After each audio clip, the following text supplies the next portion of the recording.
Chumlee has a reputation for having a young heart and a voracious appetite for information benefiting the Pawn Stars. But in addition to his positive traits, the most endearing aspect of the show has also been his unwavering friendship with Corey Harrison. Nevertheless, Chumlee's destiny as one of the richest people in the show wasn't alone because of the TV fame. It was also shaped by his inventive thinking when it came to playing the business game. You must certainly be aware of how everything on the show has a price tag if you watch Pawn Stars. In this video, we will discuss each encounter Chumlee had throughout the years that helped him become more than a figure revenue generator at this age. But first, be sure to like the video, subscribe to the channel, and hit the bell icon so you never miss an upload from us. And with that being said, let's get straight into the video. Starting with the fact that Chumlee's dedication to his job paid off in the form of numerous green notes for his financial situation, as has always been close to the Harrisons, and Rick has even treated him as his son. Even though he went on to appear in the Pawn Star show, over 5 years after the crew had begun production on their first episode, he today has a net worth of about $5 million. Despite Austin Lee Russell is the full name, when he was 12 years old, his demeanor led to nicknaming of Chumlee. He was given the name according to the news when his father compared him to Tennessee Tuxedo cartoon character Chumlee. With his endearing personality and Scottish heritage, Chumlee unexpectedly rose to the top of the fan favorite list and began earning about $25,000 for each episode.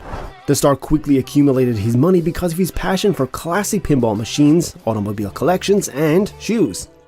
He admitted in an episode that he presently has more than 200 pairs of shoes. But that was not the only thing that could accurately explain his collection.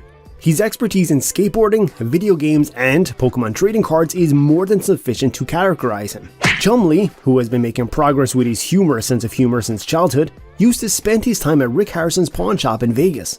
When History Channel's 2009 premiere of The Pawn Star debuted, Chumlee was working behind the counter in the store. His income and standard of living immediately increased as he came to the front of the camera. He does not, however, simply invest his time and money in the event and let the hours pass. Chumlee proceeded to add significant valuables to his collection, much like the other Pawn Star competitors. He has a Rolls-Royce Phantom, a Range Rover, a 1964 Impala SSS, and a Cadillac Escalade. He proceeded to work on and adorn the Maserati after buying it for almost $85,000. The same vehicle is currently maintained at a pay rate of $100,000. However, according to reports made public by wealthgenius.com, he frequently sold phony antiques without the knowledge of his friend Corey or his godfather Rick Harrison. For instance, at one point in one episode, Chumlee was shown making the error of paying nearly $1,500 for a phony Gibson guitar when it should have been only around $100. Rick himself began teaching him the foundation of spotting the authenticity of these characteristics on a fake painting that he had in another episode. But despite the surprises he did bring to the table, his sincere desire to please everyone made the audience laugh and grow to love him even more. When it comes to vintage sneakers, Chumlee is unbeatable since he can tell the difference between authentic Jordan sneakers and knockoffs in a matter of seconds. If you saw the show's 14th season, you will likely recall the episode where Chumlee traded 3 distinct samurai swords for almost $3,800. It turns out that the true value of these swords were greater than $13,000 in total. His upbeat demeanor has always been the best aspect of the audience, especially after he made an eye-catching bargain to buy the Pinball Wizards in Season 2. Hey, how you doing? I was driving by, I seen that pretty cool bike. Is that a Spacelander? Yeah. He was spotted spending $8,700 on a Bowden Spacelander bike for the Pawn Stars in the 8th season, leaving the public in awe. When compared to the typical cost of an identical item, the cost is around $20,000. But Chumlee wasn't going to confine himself to the show. His candy shop offers a wide variety of items with a vintage flair, letting people know how complex he really is. With the help of his brother, Sage Russell, Chumlee opened a candy store and it is filled with all of his favorite sweets, including bottle caps and razzles.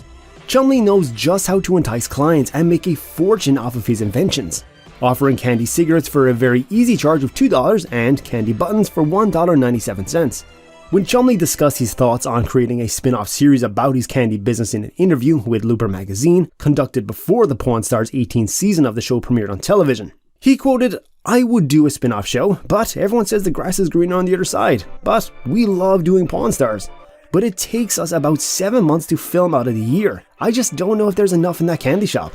What I think we should do is a spin-off of the whole pawn area. There's a barbecue next to me and I've got the candy shop. Even on the websites like TripAdvisor, you can see the fan following booming for his shop. Due to his prime position and proximity to Rick Harrison's tavern and smoked barbecue, Chumlee's shop took off immediately away as well. Rick did close his store after some time with less success, but Chumlee's success kept happening. On the other hand, his appearances on American Restoration, The Tonight Show with Jay Leno, and Live with Kelly and Ryan all further his notoriety. With remarkable news at the end of September of last year, his other side of communicating with his followers, particularly while he was losing weight, Chumlee's name touched the sky. When Corey Harrison was observed shedding weight in 2014, 100 pounds, according to People magazine, the audience was encouraged by Chumlee's new goal. With his significant recognition, Chumlee recognized the opportunity and started selling t-shirts. He was able to generate numerous streams of income by selling his own design clothing line. Chumlee, who had long been derided as the village idiot, shocked everyone by launching his building creative agency. Later, he paid Rick Harrison $155,000 to buy half of the shares he had originally held. Chumlee was aware that his goods business needed him to be more effective, and Rick is the only other perfectionist in the business sector. When the inside videos and photos of him having the next video game put into the automobile surfaced, his childlike character was once again extremely evident. Hip Hop Star, a romantic comedy that debuted in 2013, was one of his work projects. His desire to do more led to his eventual participation in 2 episodes of the History Channel game show Pornography.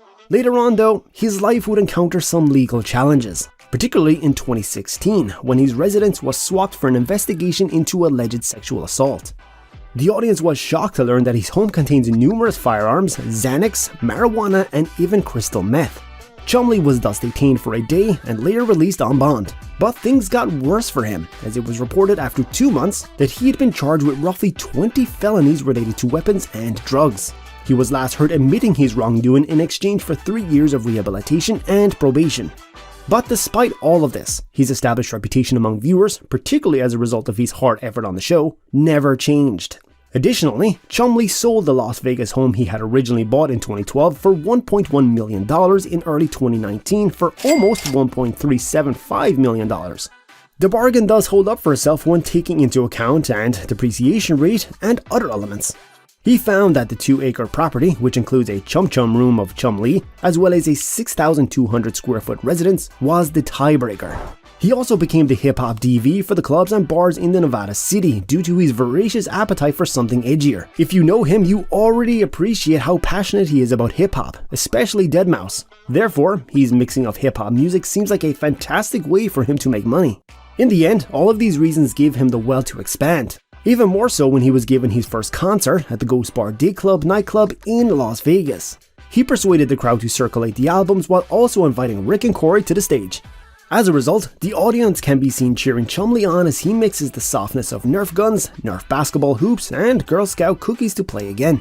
Even as recently as 2015, most Saturdays at 1 o'clock in the afternoon, Chumlee could be found showcasing his DJ abilities in Vegas Villa. One of his 10-year dreams reportedly involved his performance on GBDC's final episode. During an interview, Chumlee shared, "Rick loves it.